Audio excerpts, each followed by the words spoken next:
Hello and welcome to Do It Yourself channel. Today I will show you where to find the option and how to customize caption size in hearing accessibility options for Realme 14 Pro phone.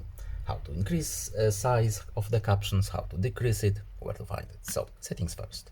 Next we need to go to accessibility and convenience, then accessibility. Next we need to tap the hearing tab at the top, and here we have our caption preferences.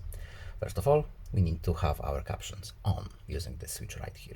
And here we have a few options: language, size, and caption style. We are interested in the size, so we have this demonstration at the top.